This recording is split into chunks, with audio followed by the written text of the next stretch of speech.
What is going on, everybody? Wired here. I hope you guys are all having a great Thursday. And once again, we are back to talk about the debacle that is Dylan Mulvaney infesting every single brand that you possibly know and love. It was Maybelline, Anheuser-Busch, and now the next one on the chopping block is Kellogg's. You're going to ask me a question here. Why are they doing this, Mr. Wired? First of all, do not call me Mr. I don't want to be referred to as old, even though I am pretty old at this point.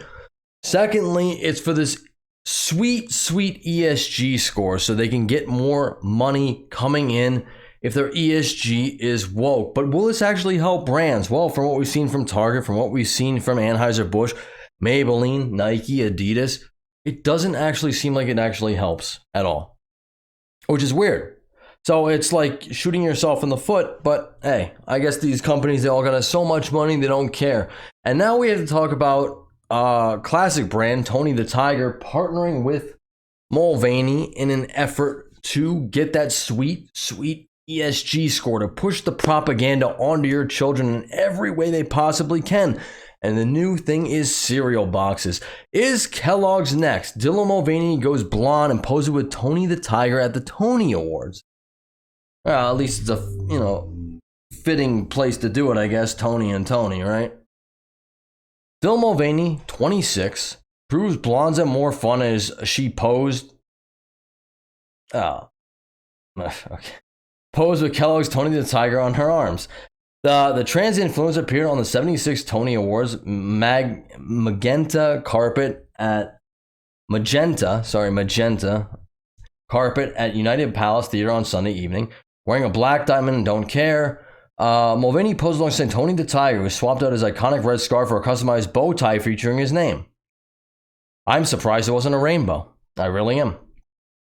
Tony was a great gentleman holding Mulvaney's train as she walked the carpet.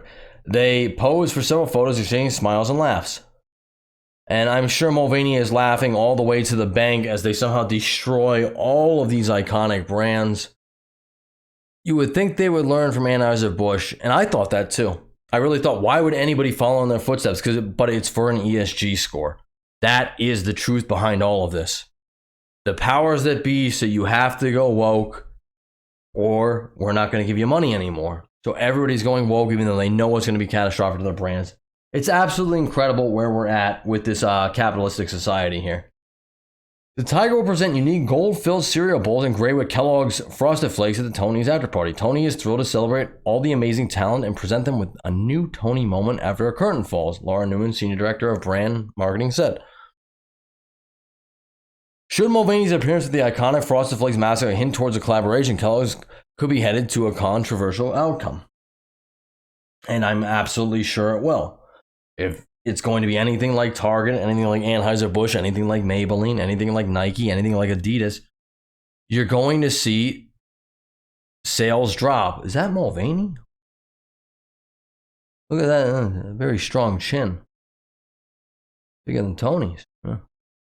Mulvaney has faced intense backlash for a recent LGBT yada yada yada campaign with Budlight, which cost the beer company $27 billion. Now, I'm not a marketing guru. I'm not a marketing exec. I don't know much about marketing, but I can imagine that your ESG score probably doesn't matter all that much when you're going to lose $27 billion. In some fields, speculated to be 25% of your earnings, and yet people are still doing this ish. Also, propping up a person, which, I know everyone's going to call me a transphobe, is actually really not trans. They're just in woman face. You want to say I'm wrong? Well, when's the top surgery happening? When's the bottom surgery happening? I'm going to go with never. You can quote me on this. It is June 15th. Tell me if it ever happens. Bud Light initially defended the move before later offering a half-hearted apology to its customers.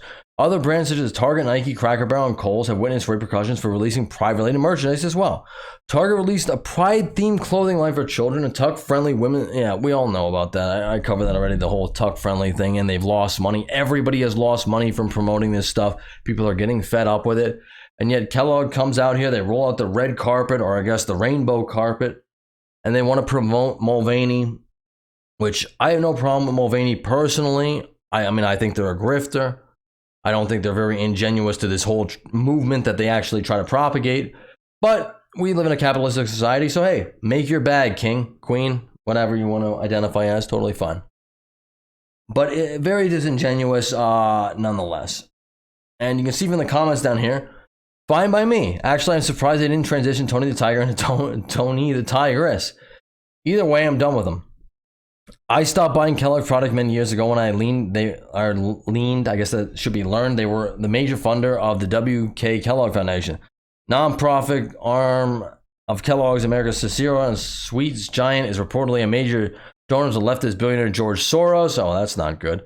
So Kellogg's of Battle Creek most likely dropped themselves from the #1 in the cereal market to somewhere behind General Mills, Quaker Oats, and Post.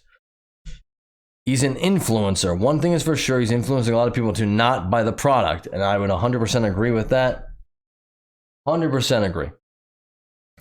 Another article over here explains a little bit more. Kellogg's released limited edition cereal together with Pride, with Glad for Pride Month. Our friends at Kellogg are no strangers to showing up for the LGBTQ community. And let me be clear, I have no problem with showing up for the LGBTQ community. I really don't. My problem has always been this agenda being shoved down people's throats. That's what I don't agree with. It being put into our schools, it being forced upon our children, it being shoved into pretty much every company that probably should have no business even dealing with it, like, you know, for example, beer, or now cereal, or clothing if it's marketed towards children. But, you know, drop a comment down there and call me a bigot, transphobe if you want, whatever. This year they have come back bigger than ever with the LGBTQ Pride Month with a new limited edition together with Pride cereal that's already hitting the shelves. The new cereal features berry-flavored rainbow of hearts dusted with edible glitter on each box, so supporters can learn about Kellogg's long-standing partnership with GLAAD and secure a Tear Out Together band to proudly share and wear their pronouns. And again, it's like, you know, I don't know if that's really necessary. I don't live in a really woke place, I guess. I've never actually had to like guess people's pronouns or anything like that. I think it's pretty obvious what your pronouns are. If you just approach somebody, you start talking to them, you can probably figure out if it's a he or a she. Not really sure how they is used, but for cisgender people, sharing your pronouns has been widely touted as one of the easiest yet impactful ways to show your support for the transgender and non-binary communities. And I don't like the term cis. I feel like that's offensive, but this simple act helps to create safer and more welcoming environments for transgender and non-binary people to celebrate who they are. And again, I have no problem with people celebrating who they are if it's within certain confines and certain spaces. I just don't feel it should be pushed on the masses. I don't feel it should be pushed onto our children. And I know it is, because I know my daughter was watching YouTube Kids the other day, and a woman with a beard came on, or a man with a beard came on with long hair and makeup and all that. And she asked, "Daddy, what's that?" And I'm like, I shouldn't have to explain this stuff to my 7-year-old. I really shouldn't. You know, I don't care. Nobody cares. Nobody cares what you do within the private. Well, probably some people do. Probably a couple weird sickos do care what you do in the privacy of your home. I would never care about that. You want to have orgies next door to me? Invite 12 people over? Just, you know, keep it to a reasonable level once it gets past, like, you know, like 11. You know, that, I think that'd be fine. I have a small child. You want to have same on same, or, you know, hetero stuff, or like, it doesn't matter. Nobody cares about this stuff. What they care about is this indoctrination of our children, which is like, that's not happening. No, it's completely happening. There are trans people stripping on the White House lawn, but it's not happening, right? So, only thing I can say out of all this, I guess I'm going to stop buying Frosted Flakes, which is a shame. I actually really like Frosted Flakes, but I will stop buying them because I have to support the boycott. And also, you know, Frosted Flakes is very tough to clean. You know, if you let the little flakes dry in the bowl, it's kind of a pain to clean out the bowl. I never liked that. I do like Frosted Flakes though, but, you know, hey, I will participate in the boycott and figure out another cereal to buy, or just stop buying cereal. Cereal is not very healthy anyway. Big shout out to Dylan Mulvaney. You're stopping people from buying fruity, sugary cereals, and you're stopping people from drinking. You are the real king. Anyway, that's all I got. Leave a like on the video, subscribe to the channel if you haven't already. It would really mean a lot to me. And I will catch you guys all in the next one. Thank you for listening this long. Later.